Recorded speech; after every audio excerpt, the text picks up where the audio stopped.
Yo, what's good people? Welcome to the marketing section of the course. When I first released the drill production course, I had a crazy amount of positive feedback from people. I really feel like I covered everything you need to know about making drill beats, but I wanted to keep the course fresh and I wanted to give back to everyone who invested in themselves. So I kept asking the community what else they'd want to learn, and the majority of the people said they want to learn a bit of marketing. So that's why I've decided to create new content for you. I want to be honest though, selling beats online is a portion of my business, but it's not the main one. I make most of my money by selling kits online, which kind of makes sense because most of my audience are producers. At the time of recording this video, my main YouTube channel has over 120,000 subscribers and my type beat channel has over 10,000. So if you're looking just at YouTube stats, I have roughly 10 times more producers than rappers who are following me. If you want to make a living selling beats online, then most likely your audience is going to be rappers or singers. And although my audience is slightly different with it being producers, all the concepts and marketing tactics that I'm going to be going through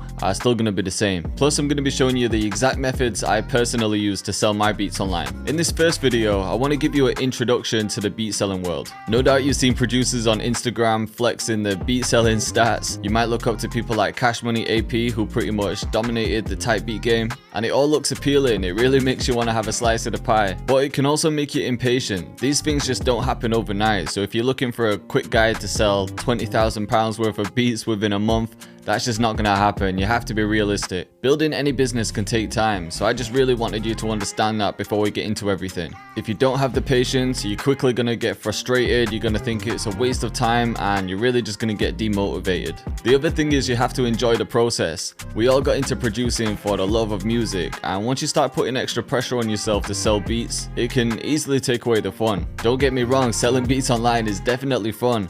And to me, there's nothing better than making a living off what you love doing. Honestly, I believe it can happen to anyone, but you have to have the right mindset for it and you really have to have the passion. So let me start with a common misconception, and that's when people say selling beats online is oversaturated. Honestly, I don't really think that's true. There's a lot of producers who want to sell beats online, but there's not that many who actually put in the work, who have the drive for it, and who stand out amongst all the others. So once you eliminate all those producers who aren't really putting in the work, you're only really competing with the 5% that do.